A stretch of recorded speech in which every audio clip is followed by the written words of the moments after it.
Hello.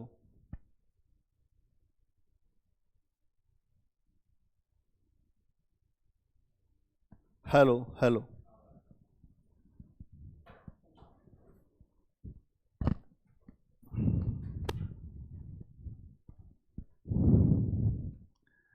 कौन सी copy लेके आई? जियो की?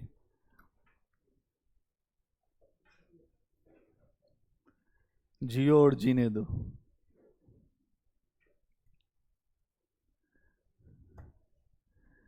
जीवन जीना भी अपने आप में कठिन है। क्यों? आसान नहीं है।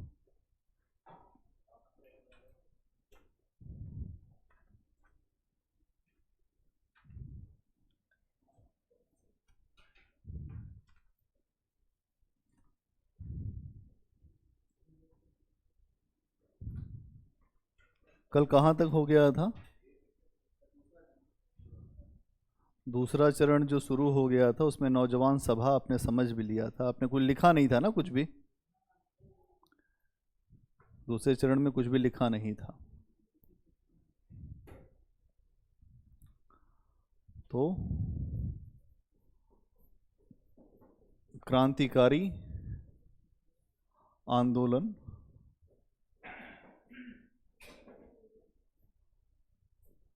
इसको इंग्लिश में क्या कहते हैं? रेवोल्यूशनरी मूवमेंट, है ना, क्रांतिकारी आंदोलन। और अगर हम देखें तो ये कब से कब तक चला प्रेम?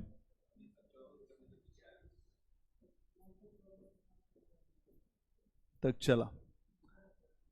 ये दूसरा चरण है क्रांतिकारी आंदोलन का, सेकेंड स्टेज इसको कहते हैं। इस चरण में कुछ चीज़ें हुई भारत के आज़ादी के संघर्ष के लिए। अभी हम लोगों ने कुछ बातों को रखा था, कुछ चीज़ों को समझा था। पहले हेडिंग बना लो, कुछ लिखो।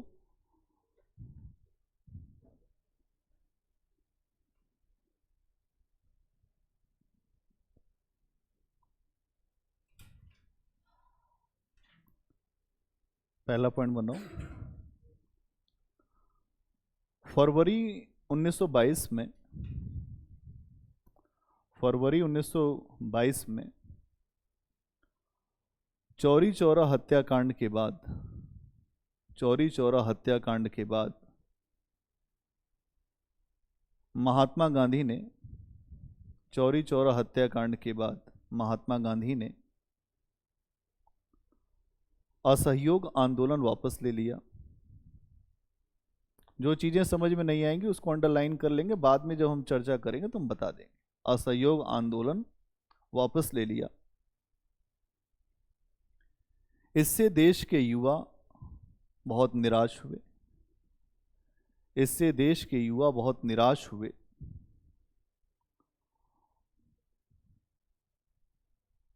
इससे देश के युवा बहुत निराश हुए तथा वे महात्मा गांधी की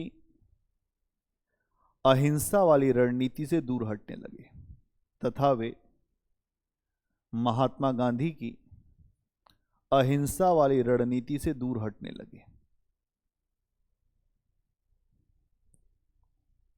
दूर हटने लगे, अगला पॉइंट। मतलब अब हम ये चर्चा कर रहे हैं कि क्रांतिकारी आंदोलन का सेकेंड फेज क्यों शुरू हुआ। तो इसका पहला रीजन ये है कि चौरी चौरा हत्याकांड, चौरी चौरा कहाँ है? ये उत्तर प्रदेश के गोरखपुर के पास एक स्थान है। चौरी चौरा हत्याकांड के बाद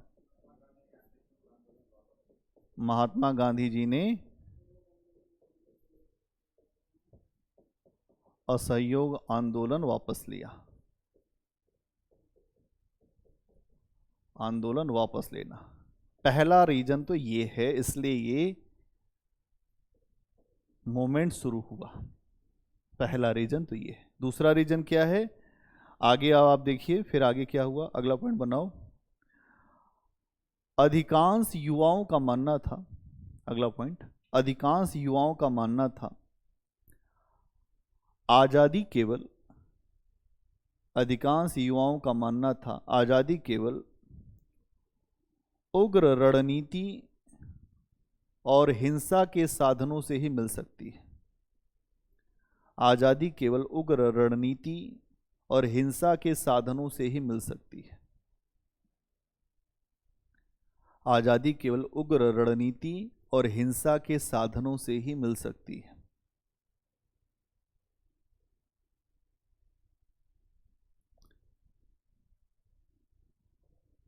यह विश्वास उन्हें रूस, चीन, आयरलैंड, मिस्र की क्रांतियों से मिला था। यह विश्वास उन्हें रूस, चीन, आयरलैंड, मिस्र आदि की क्रांतियों से मिला था, जिसके परिणाम स्वरूप क्रांतिकारी आंदोलन का दूसरा चरण शुरू हुआ। जिसके परिणाम स्वरूप क्रांतिकारी आंदोलन का दूसरा चरण शुरू हुआ। तो अगला पॉइंट क्या हो जाएगा? अगर हम कहें तो जो विदेश में क्रांतियां हो रही थी, विदेश की क्रांतियां भी भारत के युवाओं को लुभा रही थी।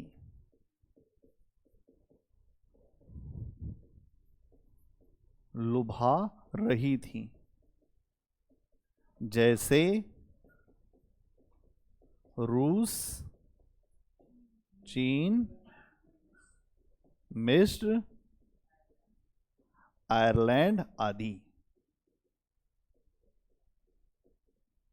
समझ में आया कि जो यहां का युवा था कह रहा था वहां देखिए विदेशों में क्या चल रहा है। विदेशों में एक ऐसा माहौल बना हुआ है कि युवा ही जो क्रांतियों को लीड कर रहे हैं और अपने देश को आजादी दिला रहे हैं, अपने देश को बेहतर स्थिति में लेके आ रहे हैं। तो हम कब तक सोए रहेंगे? जागो भारत भाइयों, जागो। और फिर धीरे धीरे ये आंदोलन बढ़ता गया। क्लियर? अगला पॉइंट।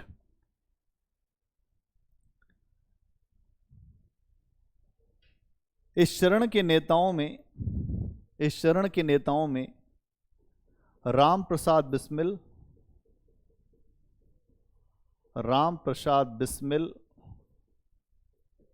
मैंने कल बताया था कि सरफरोशी की तमन्ना वाला मामला इन्हीं का है, अब हमारे दिल में है। लोग कहते हैं ना कि अब हमको मरना है या तो जीना है। फिर सचिंद्र नाथ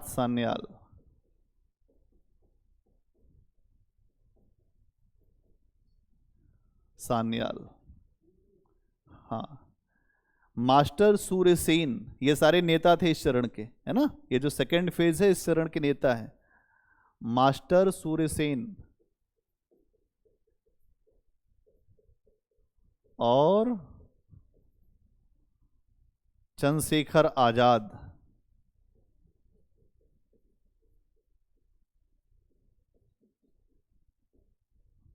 आजाद जिंदा ही पैदा हुआ और जिंदा ही मरेगा। आजाद स्वतंत्र ही रहे ना, अंग्रेजों के हाथ नहीं पकड़े गए।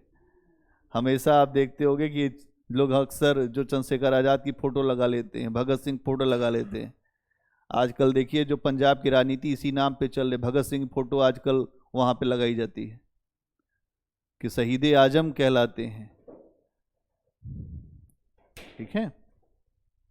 इसके अलावा और भी इसमें जो सुभाष चंद्र बोस भी अगर आप देखोगे तो इसी रणनीति के व्यक्ति हैं सुभाष चंद्र बोस। इसीलिए उनको कांग्रेस से भी बाहर निकाला गया था, क्योंकि गरम दल के नेता थे, और जो गरम दल के नेताओं को गांधी जी बहुत पसंद करते नहीं थे, और जिसको पसंद नहीं करते उसका कैरियर जो है खराब हो जाता था, है ना। तो गांधी जी की पसंद होना है तो देश का प्रधानमंत्री बन जाता, लेकिन नहीं हुआ ऐसा। ये है कि ये आंदोलन क्यों खड़ा हुआ, इसके ये नेता थे। क्लियर? अब नौजवान सभा, नौजवान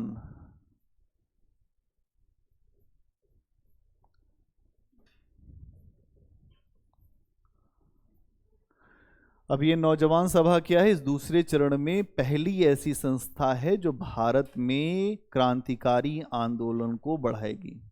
क्रांतिकारी का मतलब क्या होता है? खून का बदला खून और गोली का बदला गोली, थप्पड़ का बदला थप्पड़। हाँ, तो क्रांतिकारी आंदोलन तो पढ़ रहे हो, मतलब भी समझो कि यहाँ पे मतलब ये है कि जैसे के साथ तैसा व्यवहार किया जाएगा, सीधे के साथ सीधा, और नहीं तो दमाद अभिमानी के।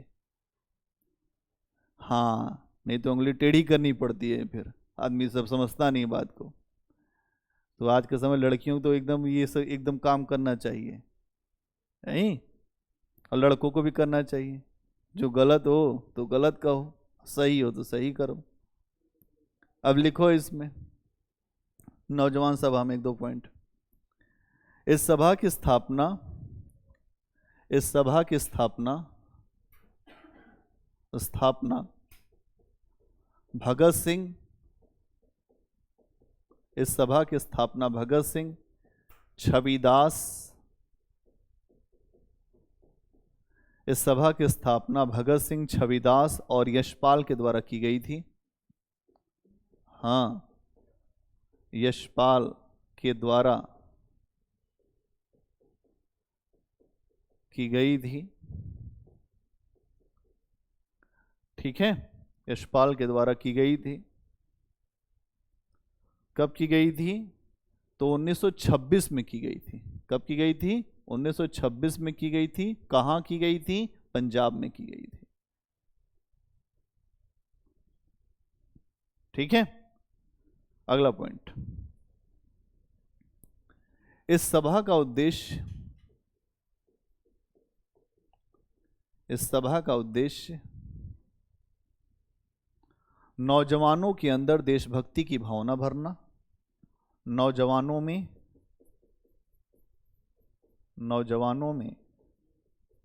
देशभक्ति की भावना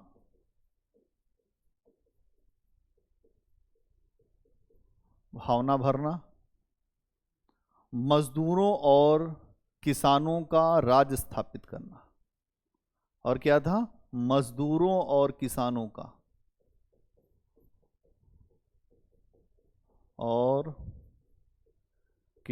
का राज्य स्थापित करना।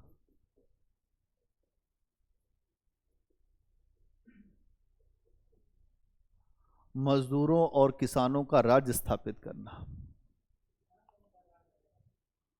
यही तो समाजवाद है। अभी जब आप विश्व का इतिहास पढ़ाऊंगा तब समझ में आएगा समाजवाद क्या होता है। यहां समाजवाद का मतलब होता है जहां मजदूरों का शासन हो। दो प्रकार का समाजवाद आपको दुनिया में दिखाई देगा, दो प्रकार की ये धारणा आपको दिखाई देगी। एक पहली दिखाई देगी सोवियत संघ, रूस, ठीक है, जहां इस समय व्लादिमीर पुतिन साहब हैं, है ना। वहां पे जो समाजवाद आया वो आया मजदूरों के द्वारा। किसके द्वारा? मजदूरों ने वहां सत्ता को हासिल किया। लेकिन जब चीन का तुम समाजवाद देखोगे तो वहां समाजवाद आया किसानों के द्वारा। किसानों ने एक साथ एकजुट होकर क्रांति किया तो चीन की क्रांति सफल हुई, 1949 चीनी क्रांति। ठीक है, तो यहां आप देखते हैं भारत में यह था कि मजदूर और किसान दोनों मिलकर एक ऐसा राज्य स्थापित करें जहां इनका वर्चस्व हो, लेकिन ऐसा हो ना पाया। ठीक है, तो यह उद्देश्य था। अगर आप देखेंगे तो नौजवान सभा के जो सदस्य थे, ये आपने देखा, ये तो संस्थापक लोग थे। अगर सदस्यों की बात करें तो इसके सदस्यों में बहुत सारे लोग थे। जैसे सदस्यों में अगर हम बात करते हैं तो आपको दिखाई देगा जो भूपेंद्र नाथ दत्त, कौन है? भूपेंद्र,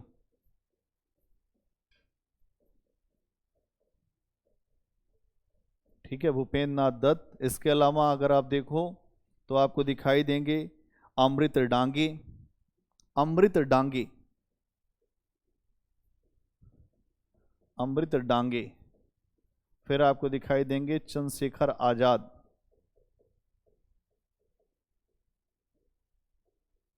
चंद्रशेखर आजाद। और फिर आपको दिखाई देंगे राजगुरु, राजगुरु आदि, ये सारे इसके सदस्य थे। क्लियर? नौजवान सभा, नौजवान सभा का मतलब युवाओं की सभा। एक आई थी मूवी युवा, अगर देखोगे, अगर कभी तुम लोग मूवी देख, इसीलिए मूवी देखना चाहिए, उसमें युवाओं की शक्ति दिखाया गया है। युवा किसी भी देश की जान होते हैं। भारत दुनिया का ऐसा देश है जहां सबसे ज्यादा युवा है, सबसे युवा देश कहलाता भारत। और चाइना वृद्ध हो रहा है, भारत जवान हो रहा है, इसलिए भारत के पास अपार संभावनाएं हैं, बहुत ज्यादा पोटेंशियल है भारत के पास। अगर हमने सही दिशा में मोड़ दिया अपने लोगों को तो भारत विश्व की बड़ी महाशक्ति बनेगा। अगर हमने सही दिशा में नहीं मोड़ा तो हम पीछे की तरफ जाएंगे। कुछ समझ में आ रहा है? हाँ? अगला पॉइंट बनाओ। इस सभा ने, किस सभा ने? नौजवान सभा ने। इस सभा ने साइमन कमीशन का विरोध किया। इस सभा ने साइमन कमीशन का विरोध किया। इस सभा ने साइमन कमीशन का विरोध किया और लाला लाजपत राय की मृत्यु के बाद, और लाला लाजपत राय की मृत्यु के बाद सैंडर्स की हत्या कर दी। लाला लाजपत राय की मृत्यु के बाद सैंडर्स की हत्या कर दी।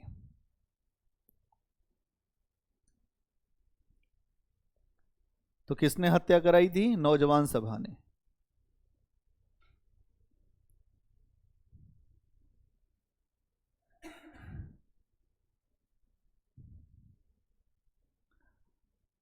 अच्छा देखो, आगे चल के अगर आप देखोगे ना, तो जो हिंदुस्तान, जो रिपब्लिकन आर्मी एसोसिएशन था, उसमें चल के इसका जो विलय हो गया था नौजवान सभा का। हाँ, आगे चल के एक पॉइंट और लिख लो। वर्ष 1928 में, ईयर 1928, वर्ष 1928 में इसका हिंदुस्तान रिपब्लिकन एसोसिएशन में विलय कर दिया गया। वर्ष 1928 में इसका हिंदुस्तान रिपब्लिकन एसोसिएशन में विलय कर दिया गया, विलय कर दिया गया। अगला पॉइंट बनाओ।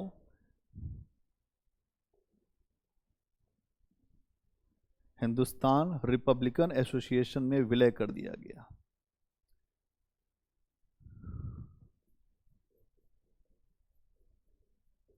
Hindustan Republic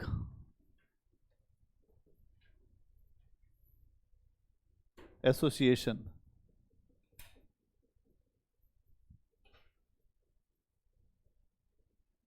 Hindustan Republic association, English में कहते हैं HRA, Hindustan Republic association, HRA, 1924 में स्थापना की गई। तो इसके बारे में लिखिए, इसकी स्थापना 1924 में, इसकी स्थापना 1924 में सचिंद्र नाथ सान्याल के द्वारा कानपुर में की गई। कानपुर में की गई, कानपुर में की गई, सचिंद्र नाथ सान्याल के द्वारा 1924 में कानपुर में की गई। अगला पॉइंट, इसका उद्देश्य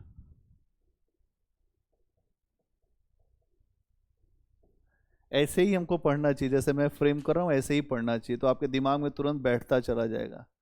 प्लेट्स के रूप में, एक प्लेट हटाई, दूसरी प्लेट, प्लेट हटाई, फिर दूसरी प्लेट, नहीं? ये दिमाग का भी स्ट्रक्चर है हमारे। ठीक है, उद्देश्य क्या है? उद्देश्य आप देखेंगे, इस एसोसिएशन का उद्देश्य क्रांतिकारी गतिविधियों के द्वारा भारत में एक समाजवादी संघीय गणतंत्र, क्रांतिकारी गतिविधियों के द्वारा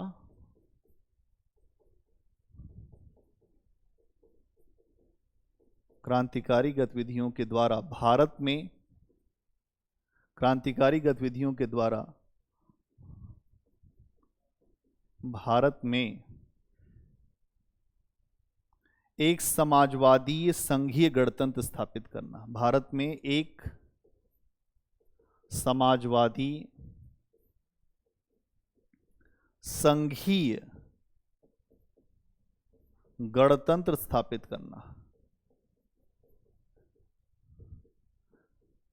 अब आपसे प्रश्न पूछे कि एचआरए का उद्देश्य क्या है? भारत में क्रांतिकारी गतिविधियों के माध्यम से एक समाजवादी गणतंत्र की स्थापना करना। बिल्कुल सही। अगर ये पूछ दे कि इसका उद्देश्य भारत में एक ऐसा राज्य बनाया जाए जो लोकतांत्रिक तरीके का होगा, लेकिन वो बात सही नहीं है। एक ऐसा राज्य जो समाजवादी तरीके का होगा। कैसा होगा? समाजवादी संघीय गणतंत्र होगा। ठीक है, ये स्थापित करना था। अब इसके प्रमुख जो सदस्य थे वो कौन कौन से थे? अगर हम यहीं पे कर लें सदस्य,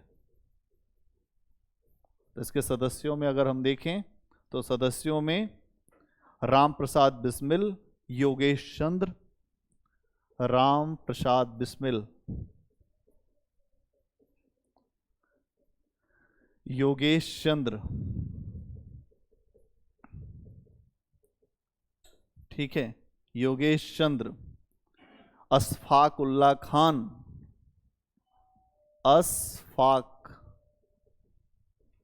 अशफाक उल्ला खान,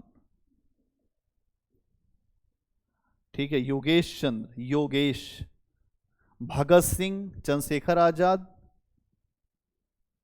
भगत सिंह, चंद्रशेखर आजाद, चंद्रशेखर आजाद, राजेंद्र लाहिड़ी और रोशन सिंह। याद रहे तो ठीक है, कुछ लोगों का नाम याद रहे, लाहिड़ी और रोशन सिंह, ये हैं इसके सदस्य। मैंने कल बताया था कि जब नौजवान इकट्ठा होंगे तो कोई संगठन बनाएंगे, तो पहला संगठन बनाया नौजवान सभा और उसका दूसरा संगठन बताया एचआरए। क्यों बनाया? क्योंकि सैंडर्स की हत्या के बाद माहौल बिगड़ गया था, लगातार दबाव दिया जा रहा था, दबिश दी जा रही थी। उसके परिप्रेक्ष्य से कई आवश्यकताएं महसूस हो रही थी, और जब आवश्यकता महसूस होगी तो आवश्यकता महसूस होने के बाद एक नया संगठन बनेगा जिसका नाम है एचआरए।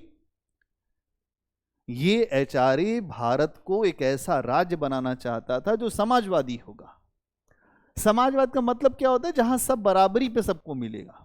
इसीलिए तो ये जो विचारधारा है वो दुनिया को आकर्षित करती है। मार्क्स इसी विचारधारा को लेकर आता है ना, समाजवाद की। क्या है समाजवाद? जहां सर्वहारा वर्ग का शासन होगा। मार्क्स आवाज देता है कि दुनिया के मजदूरों, वंचितों, शोषितों, तुम एक हो जाओ और एक होकर एक रक्त रंजित क्रांति करो, जहां जो शोषण करने वाले लोग हैं उनको हटा दो और एक ऐसी व्यवस्था स्थापित करो जहां सर्वहारा वर्ग का शासन हो। ये सर्वहारा वर्ग का ही शासन है, जहां समाज समता मूलक होगा, जहां बराबरी पर बंटवारा होगा। ठीक है, तो ये चीज रोशन सिंह, रोशन, जो दुनिया को रोशन करे। ठीक है, रोशन करना। अब ये संगठन बन गया और इस संगठन के बाद अब ये होगा कि अब संगठन जब कोई बनाता है तो उसके बाद कोई एक्शन लेगा। क्यों? ऑर्गेनाइजेशन बनता है तो एक्शन भी तो लिया जाता है। तुमने पार्टी बनाए तो रैली करोगे कि नहीं? और रैली करोगे तो इलेक्शन में लड़ोगे। तो यहां पर एक संगठन बन गया HRA एसोसिएशन, तो अब ये एक्शन लेगा, एक्शन मोड में आएगा। तो इसका पहला एक्शन था काकोरी कांड। आइए काकोरी कांड क्या है जानते हैं। काकोरी, काकोरी कांड, लोग कहते हैं कि ये कांड कर दिया तुमने। आ रहे हैं 9 अगस्त 1925, अगर आप देखोगे तो 9 अगस्त 1925 को ये कांड हुआ। हाँ, ये सब देश में है। काकोरी का मतलब भारत में ये जो लखनऊ है इसके पास में। अगर विदेश का नाम होता तो हम बोलते Saint Petersburg, London, France, Germany. क्या शिक्षक जो है तुम्हारे दिमाग को खोलता है, क्योंकि ये अवेयरनेस ही तो तुम्हारे अंदर आनी चाहिए। इसीलिए कभी कभी जब अध्यापक डांटता है तो वो भी जो संभाल के डांटता है। जैसे जब लोहार जब बर्तन को ठोकता है तो अंदर से हाथ लगा के ठोकता है कि ज़्यादा ना पिचक जाए। तो हम लोग डांटते हैं तो अंदर से हाथ लगाए रहते हैं कि जैसे तुम समझते रहो कि क्या असलियत है। ये बात हम लोग भारत की क्रांतिकारी आंदोलन की दूसरे चरण की करें। वो हमने बोला था कि विदेशों में तुम हेडिंग बनाओगे तब उसे तुम्हें समझ में आएगा। हाँ, रिवीजन नहीं करते आते हो, है कि नहीं। हम करें कुछ काम, फिर मजा आ जाएगा। तो यहां ये जो है काकोरी कांड, भारत में जो क्रांतिकारी इकट्ठा हो रहे हैं HRA के थ्रू, अब वो कोई कांड को अंजाम देंगे तब तो सुनेगी अंग्रेज जो बहरी सरकार है। अंग्रेज जो सरकार है वो सुनती कहां है भारतीयों की। उस सरकार को सुनाने के लिए, उसे समझाने के लिए कुछ कांड करना पड़ेगा। लोग कहते हैं लंका कांड, अयोध्या कांड, वैसे ही काकोरी कांड हुआ। और काकोरी कांड में एक बड़ी घटना को अंजाम दिया गया, जहां ट्रेन को ही लूट लिया गया। किसको लूट लिया गया? ट्रेन को ही लूटना। ट्रेन को लूटना आसान होता है क्या? नहीं, बड़ा कठिन काम होता है। उसकी सुरक्षा के लिए भी लोग रहते हैं। जहां जो सरकारी चीज जाए तो और सुरक्षा होती है। ठीक है, इसमें लिखो 2 पॉइंट। उत्तर रेलवे के लखनऊ और सहारनपुर मार्ग पर, उत्तर रेलवे के लखनऊ और सहारनपुर, उत्तर रेलवे के जो नॉर्दर्न रेलवे है, उत्तर रेलवे के लखनऊ और सहारनपुर मार्ग पर काकोरी नामक स्थान पड़ता है। काकोरी नामक स्थान पड़ता है, जहां क्रांतिकारियों ने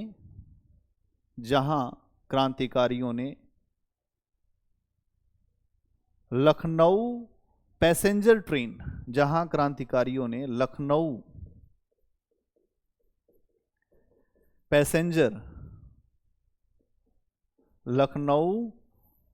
पैसेंजर ट्रेन के सरकारी खजाने को लूट लिया। लखनऊ पैसेंजर ट्रेन के सरकारी खजाने को लूट लिया। क्या किया? जा रहा था सरकारी खजाना, कहाँ जा रहा था? ट्रेन से। और वहां पे कहा क्रांतिकारियों ने कि अगर सरकारी खजाना हमारे हाथ लग जाए तो उतना ही गोला बारूद, उतना ही बंदूक, उतना ही सारा सामान हमारे पास होगा। और जो सामान हमारे पास होगा तो अंग्रेजों का जवाब उनकी आवाज़ में दिया जाएगा और गोली का बदला गोली होगा। हम हथियार खरीदेंगे, संघर्ष करेंगे। तो आज देखते हैं आप लोग कि जो नक्सली हैं अलग अलग इलाकों में, तो नक्सली भी यही काम करते हैं। बड़े बड़े बिजनेसमैनों से पैसे की उगाही करते हैं, कहते हैं कि कल का तुम सूरत देख नहीं पाओगे। अब फिर कहते हैं 2 करोड़ रुपया आदमी जा रहा है, पकड़ा देना। नहीं तो बच्चा कल जो है जाएगा फिर आएगा नहीं।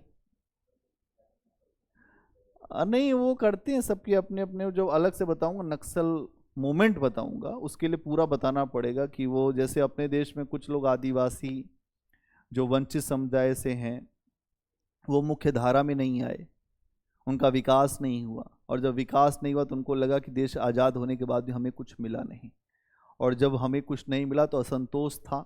बाद में वहाँ के लोगों को भड़काया गया और उन लोगों को भड़काने के बाद एक नई तरह की सेना खड़ी की गई जो भारत के खिलाफ एक सशस्त्र विद्रोह करती है हथियारों के साथ। लेकिन अब हमने लगभग आप देखेंगे कि उस पर कंट्रोल पा लिया है। अब सरकार यही काम कर रही कि जो इलाके पिछड़े हुए हैं उन इलाकों में जितना ज़्यादा से ज़्यादा विकास पहुंचाया जा सके वो काम किया जाए। हम विकास को पहुंचाएं, डेवलपमेंट करें, उन लोगों के हेल्थ सेक्टर पे काम करें, उनके एजुकेशन पे काम करें, वहाँ पर सारी चीज़ें पहुँचाएं, तो वो लोग मुख्य धारा में मेन स्ट्रीम में आ सकते हैं। क्लियर? और विस्तृत होगा तो हम विस्तृत होके भी बताएंगे, लेकिन अभी नहीं, अभी नहीं। कुछ लोग होता क्या है, अध्यापकों के साथ भी ये बात रहती है कि कुछ जगह एकदम विस्तार हो जाता है, फिर विस्तार से होता क्या है कि जो मूल बात हो रही होती है वो छूट जाती है कहीं और फिर दूसरी बात चली जाती है। और हम अपने इसी पर बहुत फोकस करते हैं, जो पढ़ाते हैं फिर उस पर रुकते हैं, फिर उसी का चिंतन मनन करके आगे बढ़ा देते हैं। ठीक है ना? हाँ, क्या लिखा? इसी घटना को काकोरी कांड कहते हैं। इसी घटना को काकोरी कांड कहते हैं।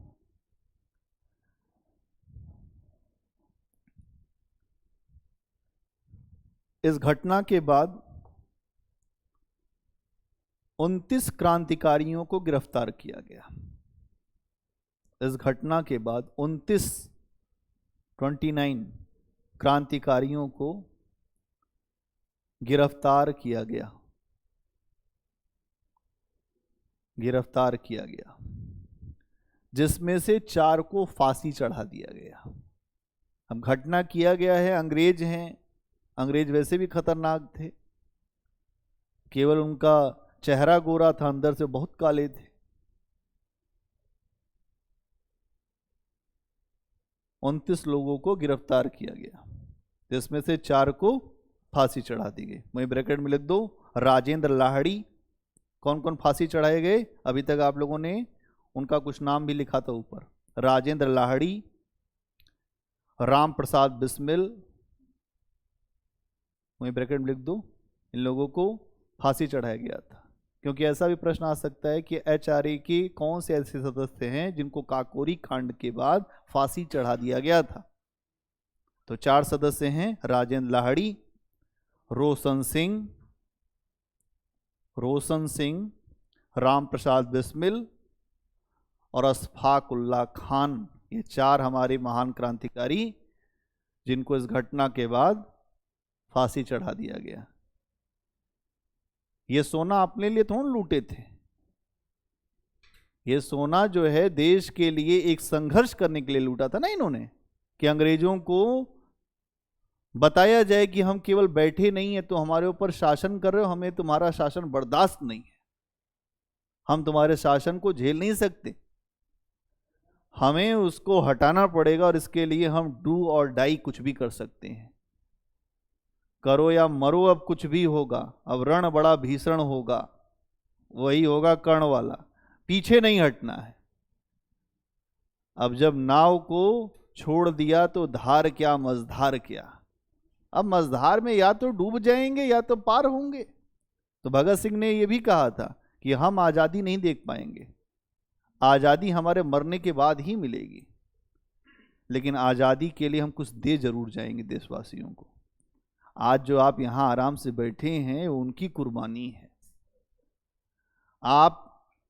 आप सोचते हैं जाति धर्म और वो सब से ऊपर थे, राष्ट्र देश के लिए उन्होंने अपना बलिदान किया, सर्वोच्च बलिदान। अपने आप को मारना सामान्य नहीं है, किसी के लिए मरना आसान है, कि कोई किसी को नहीं मिला उसके लिए कोई मर गया, लेकिन दूसरे लक्ष्य के लिए मरना ये बहुत कठिन काम। तो यहां आप इन लोगों का ये बलिदान बहुत बड़ा बलिदान है। ठीक है, अगला पॉइंट बनाइए, हिंदुस्तान सोशलिस्ट रिपब्लिकन एसोसिएशन। अभी तक आपने देखा था हिंदुस्तान रिपब्लिकन एसोसिएशन, अब आप देखेंगे हिंदुस्तान सोशलिस्ट, बीच में सोशलिस्ट कर दो।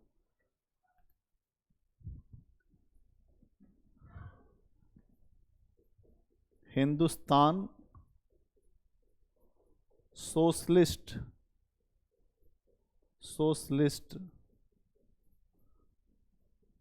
Republic association.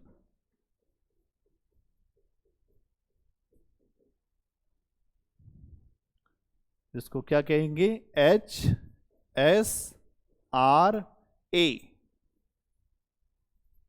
HSRA। काकोरी कांड के बाद फिर HRA की जो गतिविधियां भारत में संचालित होती थी, अंग्रेजों ने इतना दबाव बना दिया कि HRA के सदस्य आपस में मिल ही नहीं पा रहे थे। अंग्रेज यही काम करते थे, जब कोई घटना हो जाती थी, जिस संगठन के बारे में जानते थे उसको पूरी तरह से कुचलने का काम करते थे, उसको दबाने का प्रयास करते थे, क्योंकि उनके अंदर कोई दया नहीं थी, कोई लगाव नहीं था भारतीयों के प्रति, क्योंकि वो भारत में रहकर भी विदेशी ही बने रहे, अलग रहते थे, अलग बस्तियां थीं। भारतीयों को जानवरों के ही बराबर माना जाता था। हाँ, बिल्कुल बराबर माना जाता था कि जानवर भी भारतीयों के ही समान है। अपने आप को बड़ा उच्च मानते थे, नस्ली आधार पर बड़ा बेहतर मानते थे।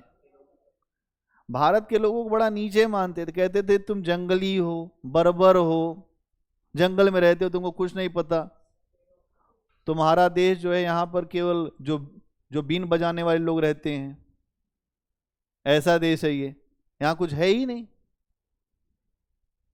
इस तरह की बातें थी। तो अब आप देखोगे कि HRA इसीलिए स्थापित किया गया कि HRA की गतिविधियों को, उनकी एक्टिविटीज को रोकने का प्रयास हुआ, इसलिए एक नया संगठन बनाना पड़ा। ठीक है, इसमें लिखो, इसकी स्थापना चंद्रशेखर आजाद के द्वारा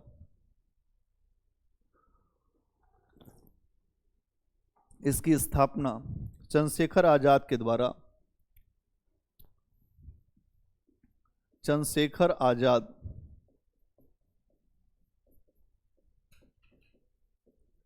आजाद के द्वारा 1928 में दिल्ली के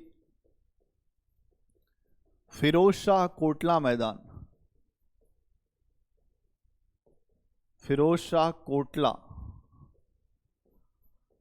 में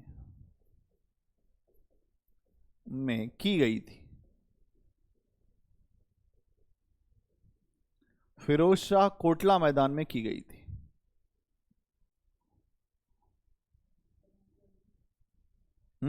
अब इसका नाम हो गया अरुण जेटली स्टेडियम।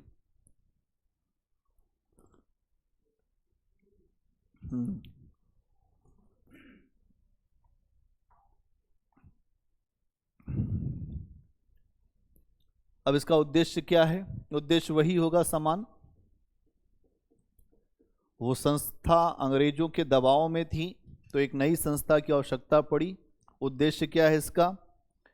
क्रांतिकारी कार्रवाइयों के द्वारा भारत में एक समाजवादी गणतंत्र बनाना। क्रांतिकारी कार्यवाहियों के द्वारा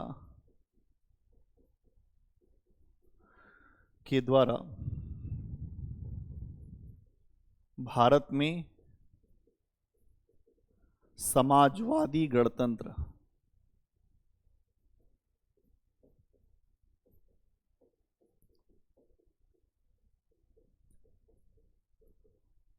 भारत में समाजवादी गणतंत्र की स्थापना करना, जो गणतंत्र स्थापित करना। अब इसके सदस्यों में कौन थे? इसके प्रमुख सदस्यों में भगवती चरण वोहरा सदस्य। कौन कौन? भगवती भगवती चरण वोहरा, भगवती चरण वोहरा। इसके अलावा अगर हम देखें तो विजय कुमार सिन्हा, विजय कुमार सिन्हा, विजय कुमार सिन्हा, भगत सिंह,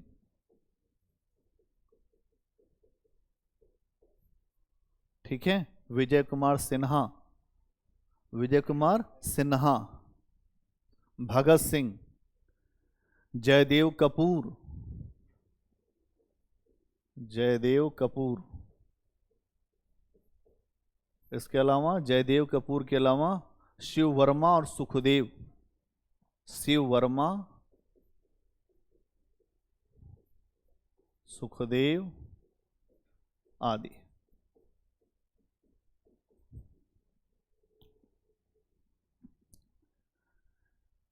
ठीक है,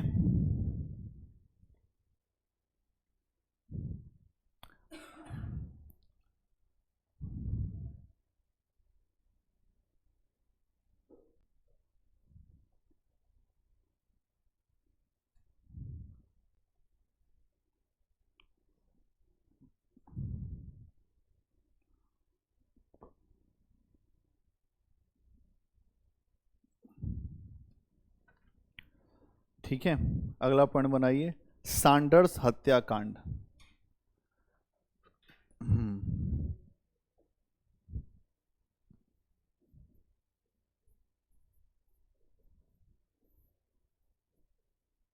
कभी कभी कुछ चीजें बेवजह भी होती हैं लेकिन उनका भी मतलब होता है। तो सैंडर्स का मतलब भी जो यही है कि बेवजह मारा गया लेकिन मारा जाना जरूरी था।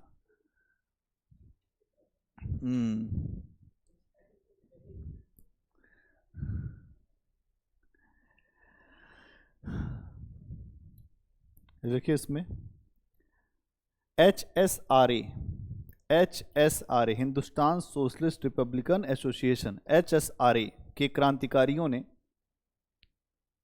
HSRA के क्रांतिकारियों ने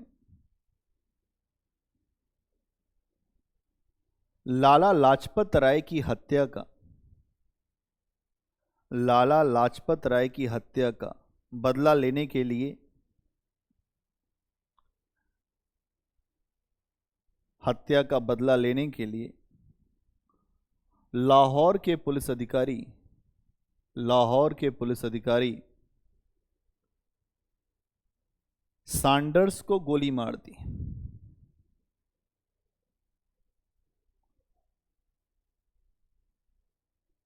यद्यपि मारना स्कॉट को था, यद्यपि मारना स्कॉट को था, स्कॉट नाम का अधिकारी था जिसको मारना था। किसको मारना था? स्कॉट को। यद्यपि मारना स्कॉट को था, यद्यपि मारना स्कॉट नाम के अधिकारी को था, लेकिन धोखे से सैंडर्स मारा गया। भाई जब गोली चलती है तो वो किसी मुंह नहीं देखती ना, किसी को लग जाती है, लेकिन धोखे से सैंडर्स मारा गया। अगर सही बात पूछा जाए तो लाला लाजपत राय को स्कॉट ने मरवाया था, वही पुलिस अधीक्षक था, स्कॉट के द्वारा मरवाया गया था, लेकिन मार दिया गया दूसरा अधिकारी सैंडर्स। एक पॉइंट और लिखो इसी में, इस हत्याकांड को अंजाम, अब ये जो हत्याकांड हुआ था अंजाम किसने दिया? इस हत्याकांड को अंजाम भगत सिंह, चंद्रशेखर आजाद। आज हंस रहे हो ना, हंसने के लिए जगह मिली है तो।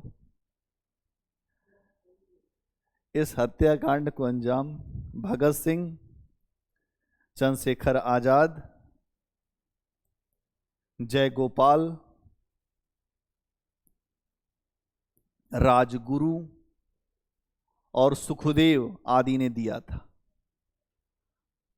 जयगोपाल, राजगुरु और सुखदेव आदि ने दिया था। ठीक है, अगला पॉइंट बनाओ।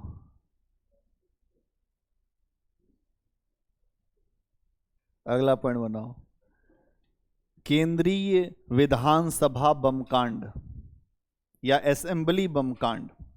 अगला पॉइंट बनाओ, केंद्रीय विधानसभा बम कांड, केंद्रीय विधानसभा बम कांड, है ना। इसको हम असेंबली बम कांड भी कहते हैं, असेंबली।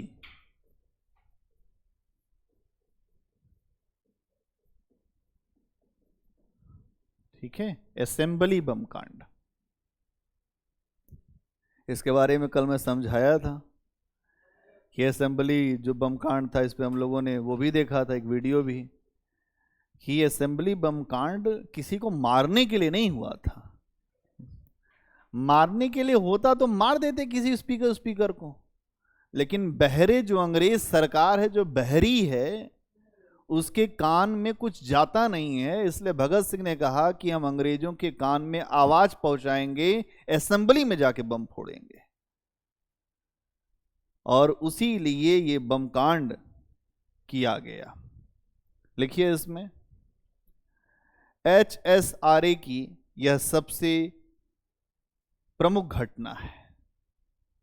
HSRA की, Hindustan socialist Republican association, HSRA की यह सबसे महत्वपूर्ण घटना है। वहीं लिख दीजिए दूसरी। पहली सैंडर्स को मारे, ये दूसरी कर दी।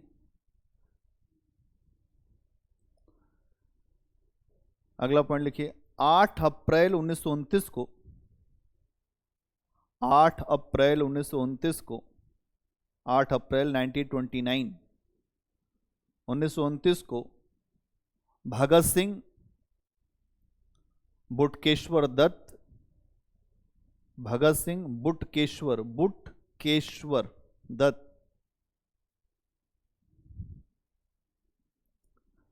आठ अप्रैल 1929 को भगत सिंह हैं प्लस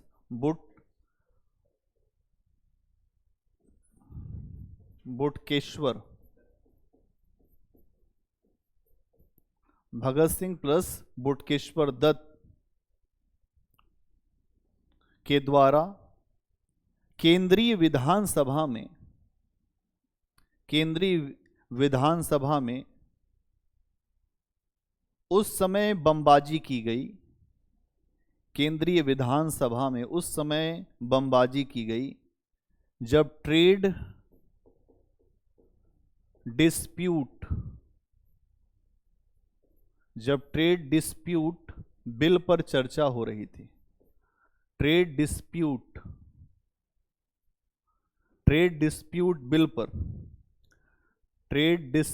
बिल पर एवं पब्लिक सेफ्टी बिल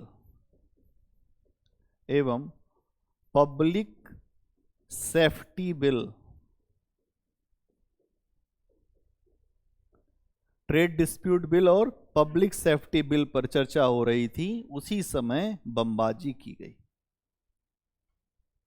अब यह क्वेश्चन आपसे पूछा जा सकता है कि उस समय किन जो बिलों पर चर्चा हो रही थी। दो बिल थे ट्रेड का, एक तो व्यापार का जो डिस्प्यूट था ट्रेड डिस्प्यूट बिल, और दूसरा पब्लिक सेफ्टी बिल कि जो लोगों की सुरक्षा से जुड़ा हुआ बिल था उसको रखा गया था। इस पे वहां पर बैठ के सांसद चर्चा कर रहे थे, आराम से जो बैठे हुए थे, पंखा चल रहा था, अचानक जो है बमबाजी हो गई। आज भी आप कभी संसद भवन में जाएं तो एक दरगाह होती है जहां पर लोग जो देखने जाते हैं संसद की कार्रवाइयां, ठीक है, और ये उसके आगे की दरगाह में जो सांसद बैठते हैं, अब उसमें कोई बैठ के बमबाजी कर दे, ठीक है। आगे लिखिए अगला पॉइंट, इस बमकांड का उद्देश्य किसी को नुकसान या मारना नहीं था। इस बमकांड का उद्देश्य किसी को नुकसान पहुंचाना, इस बमकांड का उद्देश्य किसी को नुकसान पहुंचाना या मारना नहीं था, बल्कि बहरे लोगों तक अपनी आवाज पहुंचाना था, बल्कि बहरे लोगों तक अपनी आवाज पहुंचाना था।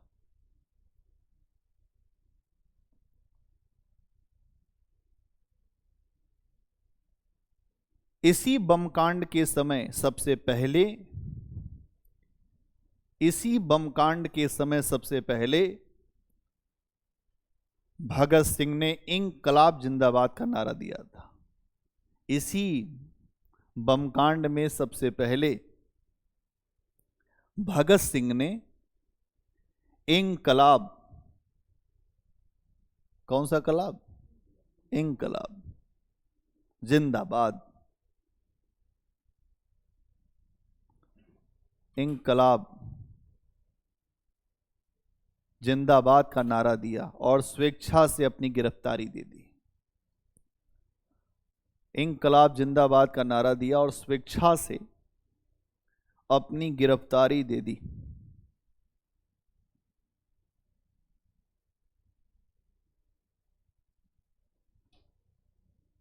ठीक, अगला पॉइंट बनाइए, लाहौर षड्यंत्र केस या भगत सिंह ट्रायल मुकदमा। अब ये हो गया मामला, अब इसके बाद एक मुकदमा चलेगा जिसमें जो अपराध किया गया है उसके लिए सजा का निर्धारण होगा। क्या होगा? हाँ, लाहौर षड्यंत्र केस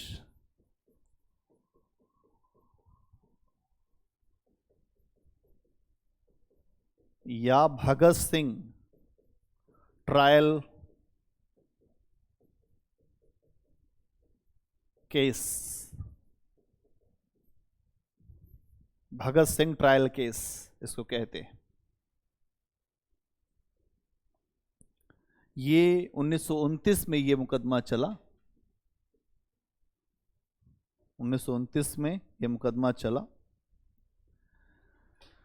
ये मुकदमा दो मुख्य विषयों को जोड़कर चलाया गया।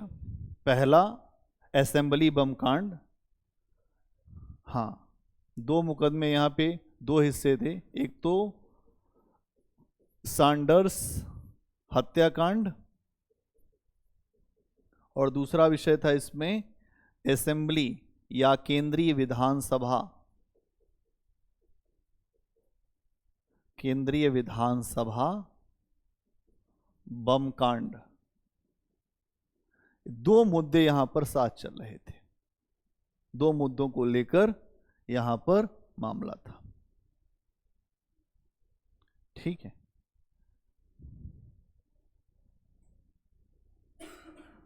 इसी मुकदमे में आप देखेंगे तो 18 सदस्य के ऊपर, 18 ऐसे जो हमारे क्रांतिकारी थे उनके ऊपर देशद्रोह और हत्या का मुकदमा चलाया गया। 18 क्रांतिकारियों के ऊपर, 18 क्रांतिकारियों के ऊपर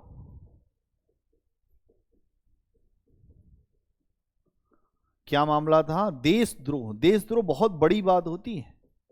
देशद्रोह और अगर हम देखें तो हत्या का मुकदमा, कि हत्या करने के उद्देश्य से हत्या का मुकदमा चलाया गया।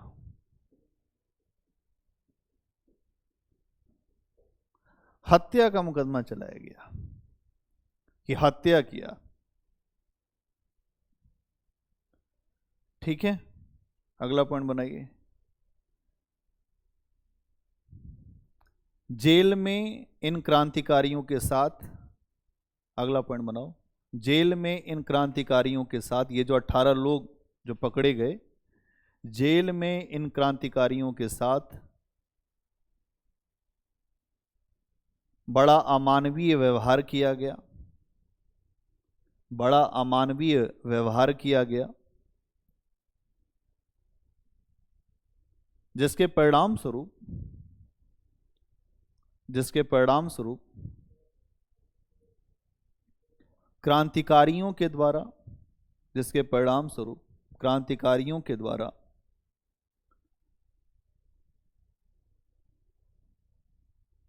आमरण अनशन शुरू कर दिया गया।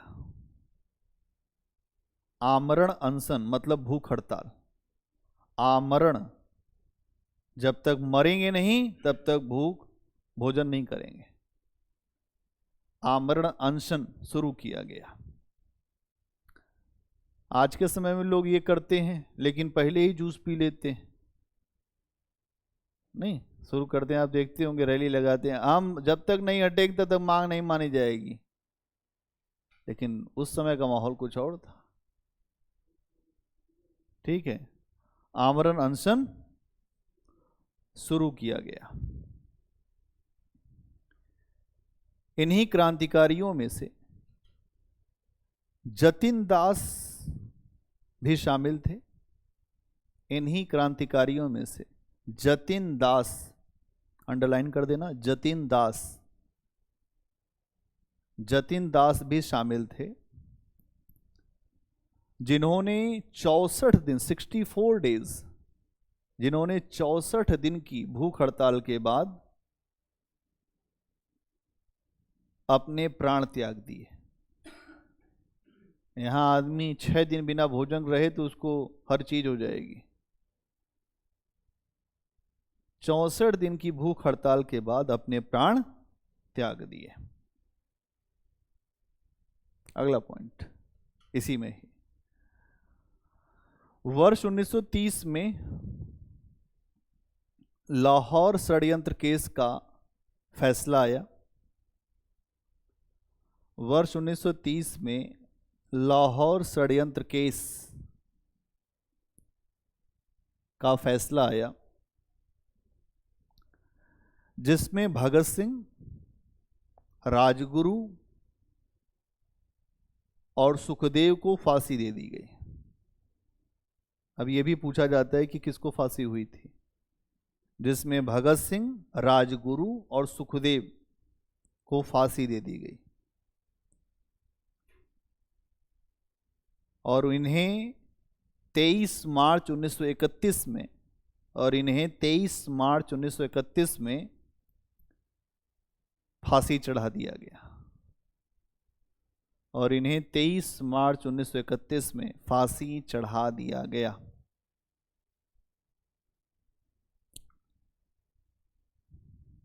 कल यहीं तक चर्चा की थी और आज उसको लिखकर हमने कंप्लीट कर दिया। अब इसके आगे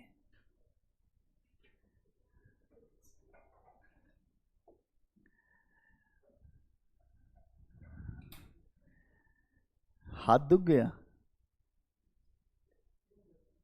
पेन बदल गया।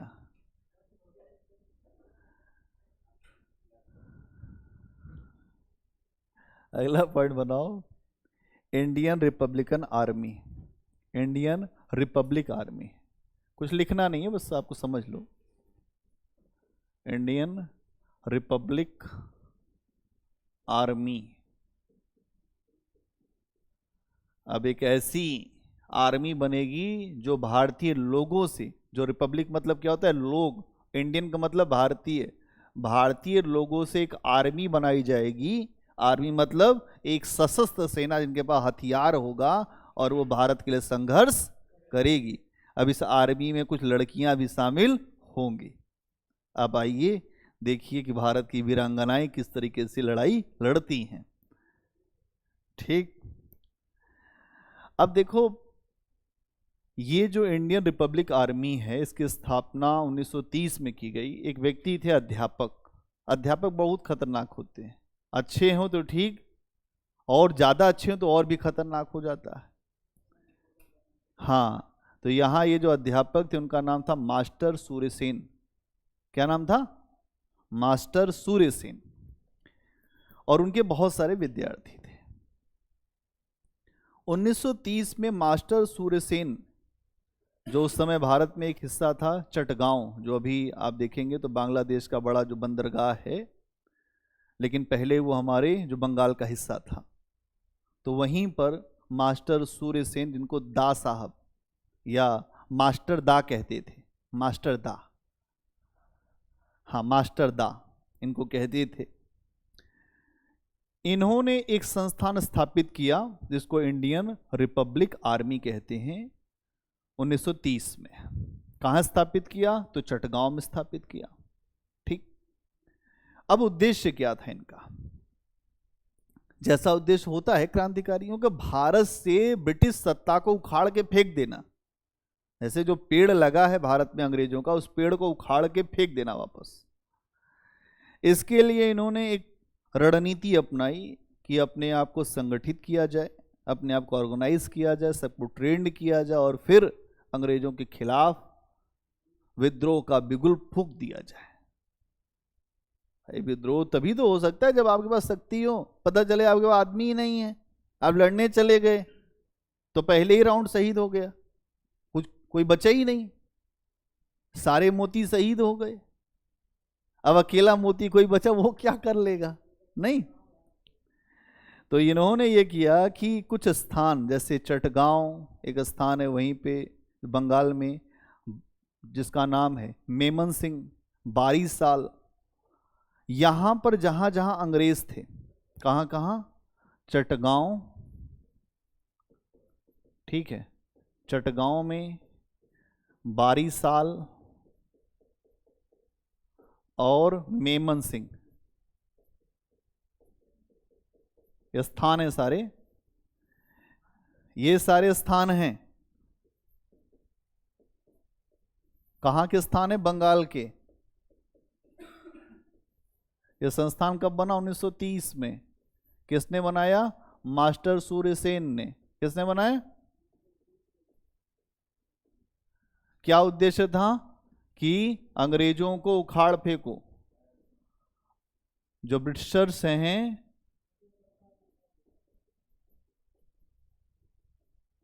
को हटाना। ठीक, अब यहां पे ये अंग्रेजों के जो स्थान थे ये तीनों, यहां के हथियारों के जो बेस थे उन्हें लूट लिया गया। देखो, हथियारों के बेस कैंप को ही लूट लिया। वाह, खरीदने की भी जरूरत नहीं। अंग्रेज की, देखो यही तो बात, हिम्मत थी तो खेल है सारा। अंग्रेजों का जो बेस कैंप था, जहां हथियार रखे जाते हैं, हर जगह जाओगे तो चाहे वो पुलिस हो, आर्मी हो, एक स्थान होता है जिसको कहते हैं क्वार्टर गार्ड। क्वार्टर गार्ड में एक अधिकारी की नियुक्ति होती है, उसके बिना आप घुस नहीं सकते।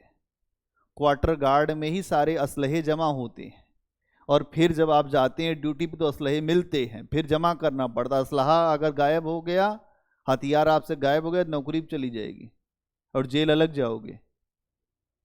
और क्या, वो आपको दिया गया है। तो यहां पर अगर आप देखें तो शस्त्रागार को ही लूट लिया गया। वो अंग्रेजों का शस्त्रागार था, चटगांव, बारिशाल और मेमन सिंह। अब इसके जो प्रमुख सदस्य थे तो यहां पर कई लोग थे। एक व्यक्ति थे अनंत सिंह, एक व्यक्ति थे अंबिका चक्रवर्ती। कई सदस्य थे इसके, अनंत सिंह, अंबिका चक्रवर्ती, अंबिका चक्रवर्ती, जैसे मिथुन चक्रवर्ती के ही परिवार से, तो ये समझो अंबिका चक्रवर्ती। ठीक है, और अब हमारी महिला सदस्य प्रीति लता वाडेरकर। प्रीति लता, प्रीति लता वाडेकर। ठीक है, इसके अलावा अगर आप देखोगे कल्पना दत्त,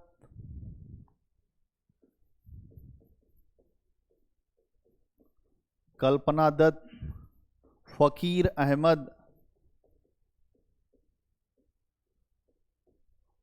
फकीर अहमद, गणेश घोष, गणेश घोष,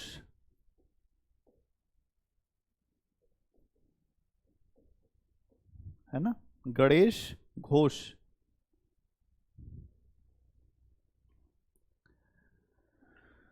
ये है मामला, ये सारे इसके सदस्य हैं। घटना पहली ये हुई कि 18 अप्रैल 1930, ये घटना 18 अप्रैल की है। कब की है? 18 अप्रैल। 18 अप्रैल 1930 को क्या किया आईआरए ने? इसका जो शॉर्ट फॉर्म क्या होगा? IRA. IRA, Indian Republic association army, Indian Republic army, IRA. अगर आप देखोगे तो आईआरए की भूमिका में दो लड़कियां जिसका आपने नाम लिखा है, जो प्रीति लता वाडेकर और कल्पना दत्त, इनका बड़ा ही महत्वपूर्ण नाम है और बहुत महत्वपूर्ण भूमिका भी रही है। ठीक है, अगर आप देखोगे तो 18 अप्रैल 1930 को मास्टर सूर्य सेन ने लीडरशिप अपना दिया, उन्होंने नेतृत्व दिया लोगों को, और चटगांव, बारिशाल और मेमन सिंह, इन तीनों स्थानों पर जो अंग्रेजों के हथियार रखे हुए थे, उन हथियारों को लूट लिया, बेस कैंप को, और कहा कि आज से भारत की अस्थाई सरकार हमारी यहां पर खड़ी होती है, और अस्थाई सरकार का निर्माण कर दिया। एक अभी आपने देखा था जो निर्वासित भारत की अस्थाई सरकार थी, जो राजा महेंद्र प्रताप के और जो बरकतुल्ला थे उनके उसमें बनी थी। तो राजा महेंद्र प्रताप पहले राष्ट्रपति और बरकतुल्ला पहले प्रधानमंत्री, जिसको रूस और जर्मनी ने मान्यता भी दी थी। वो जो निर्वासित सरकार थी, ये भारत के अंदर क्रांतिकारियों ने अपनी सरकार स्थापित किया, और वो सरकार स्थापित करने वाले व्यक्ति सूर्य सेन है। कौन है? हाँ, मास्टर सूर्य सेन, और जिसके राष्ट्रपति सूर्य सेन बने। कहे ऐसा है कि प्रेसिडेंट मैं हूं, हम ही हैं जो हैं। सूर्य सेन इसके राष्ट्रपति बने, और इसमें दो लड़कियों की भूमिका मैंने आपको बताई ही, जो महत्वपूर्ण है। प्रीति लता जो थी, अंग्रेजों से बचने के लिए प्रीति लता ने कहा कि मैं अंग्रेजों के हाथ में नहीं पड़ूंगी, चाहे जो हो जाए। क्रांतिकारी मिजाज की महिला थी, जहर खा लिया, अंग्रेज मुझे न गिरफ्तार कर पाए इसलिए जहर खा लिया। ठीक है, कल्पना दत्त पकड़ी गई, उन्हें आजीवन कारावास दिया गया। अब आप लोग ये बात समझिए कि 1930 में भी ऐसी महिलाएं थीं जो अपना सर्वोच्च बलिदान कर रही। हाँ, आजीवन कारावास एक महिला को मिला जिसका नाम है कल्पना दत्त। ठीक है, चटगांव, ये जो हमला किया गया, जो शस्त्रागार हमला हुआ जो मास्टर सूर्य सेन के द्वारा, इस हमले के बाद पूरे भारत में आग की तरह ये बात फैल गई कि मास्टर दा का इतना बढ़िया चल रहा है। क्रांतिकारियों के अंदर एक नई प्रेरणा, एक नया उत्साह जाग गया। और इस घटना के बाद, ये जो घटना यहां पे हुई, इस घटना के बाद बंगाल के दूसरे हिस्सों में भी क्रांतिकारी आंदोलन बहुत तेजी से बढ़ने लगे। इसी क्रम में अगर आप देखेंगे तो बंगाल के अलग अलग हिस्सों में कई लोग खड़े हो गए अपने देश की आज़ादी के साथ, अपने देश की स्वतंत्रता के साथ, अपने मूल्यों के साथ। उसमें एक महिला है, अगर आप देखोगे तो एक स्कूल था, कोमिला स्कूल था, 1931, जो दिसंबर 1931 की घटना है। कोमिला स्कूल है जो बंगाल में ही, कोमिला, ये घटना है दिसंबर 1931। ये भी घटना जो बंगाल में ही है, और इस घटना के ऊपर मास्टर सूर्य सेन का बहुत असर है। दो लड़कियां पढ़ती थी इस स्कूल में, कोमिला के स्कूल में। एक का नाम था शांति घोष और दूसरे का नाम था सुनीति चौधरी। शांति घोष, नाम में ही केवल शांति है, वैसे शांति नहीं है। हाँ, सुनीति चौधरी। 4 महिलाओं का नाम आ गया।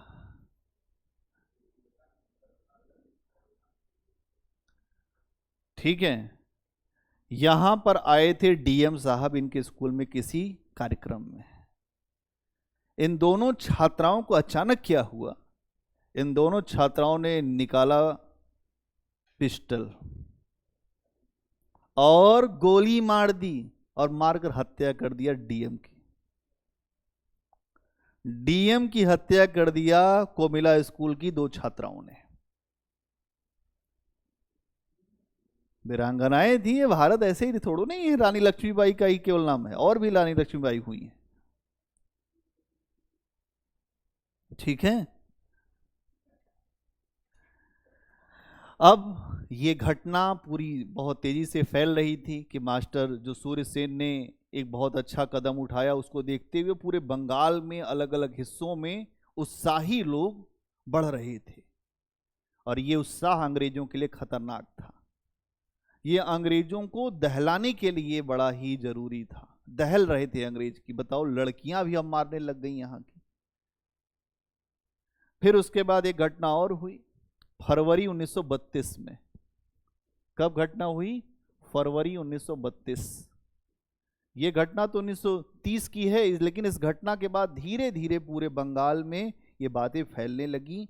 और फिर अगर आप देखो तो फरवरी 1932 में एक और बहुत बड़ी घटना घटित हुई। क्या हुआ?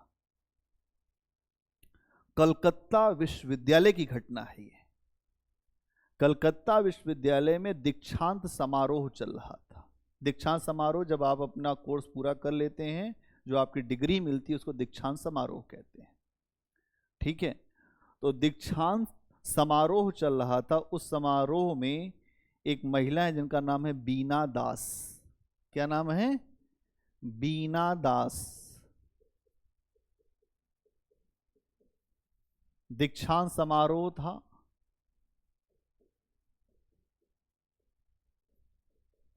कहाँ का? कलकत्ता विश्वविद्यालय का।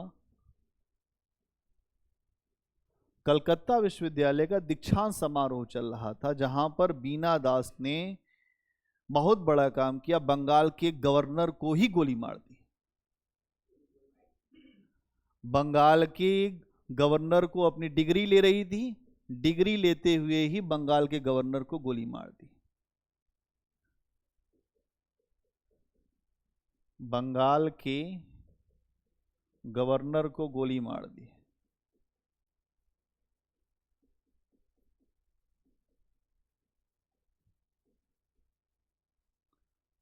बंगाल के गवर्नर को गोली मार दी। बताइए, ये है घटना। ठीक है। तो आपको समझ में आया महिलाओं ने इस देश के लिए कितना कितना अच्छा अच्छा कार्य किया है, कदम उठाया है। गोली मार दी, उसके बाद ये नहीं बताया कि फिर इन लोगों के साथ फिर कितना अत्याचार हुआ। अब आप ये भी तो देखिए। तो यहां ये समस्या है कि इस देश की आजादी में सबका एक अपना स्थान है। और आपसे ये प्रश्न भी पूछा गया कि भारत के राष्ट्रीय आंदोलन में महिलाओं के योगदान को बताएं। भारतीय राष्ट्रीय आंदोलन में महिलाओं की भूमिका को रेखांकित करें। राष्ट्रवाद की जो नई धारा थी, उसमें महिलाओं ने अपना अद्भुत सहयोग प्रदान किया। टिप्पणी करें। कई प्रकार के प्रश्न बन सकते हैं, बस आपको थोड़ा सा जो मसाला बना के लिखना पड़ेगा। और अगर आपको ये बात समझ में आ गई तो आप लिख ले जाएंगे, नहीं तो दुनिया जहान का नॉलेज ले लीजिए, आप कुछ नहीं कर पाएंगे। है ना? ज्ञान तो होता ही है, महासागर है। हम तो जितना पढ़ते हैं उतना ही लगता है कम है, लगता है कि कुछ नहीं जानते। अब कुछ लोग थोड़ा जानने के बाद ज़्यादा जानने लग जाते हैं। ये स्थिति खतरनाक होती है। तो आपकी इस सफलता में, इस जो परीक्षा है आपकी यूपीएससी की, यहाँ पर बहुत ज़्यादा जानकर बहुत अच्छा नहीं किया जा सकता। अगर आप अच्छे तरीके से थोड़ा जानकर बेहतर तरीके से लिखना जानते हैं तो आप सफल हो जाएंगे। लेकिन बहुत ज़्यादा पढ़कर, बहुत ज़्यादा लिखकर कुछ नहीं होगा। कौवा नहीं बनना है, हंस बनना है। कौवा केवल कांव कांव करता है, शोर बहुत करता है, काम कुछ नहीं करता। हंस जो है काम की बात करता है, उसके बाद मोती खाने चला जाता है। सफेद मोती खाता है, सफेद जैसा दिखता है, एकदम सफेद दूध जैसा। तो हमें भी उसी तरीके का बनना है, उसी तरीके का प्रयास करना है। ठीक है, तो चलिए आज के लिए यहीं, और फिर कल हम लोग आज़ाद हिंद फौज की चर्चा करेंगे कि आज़ाद हिंद फौज क्या की भारत में, कैसे किया, क्या क्या उसका आधार रहा, उसके लिए हम लोग आधार बनाएंगे। क्या करेंगे? हाँ,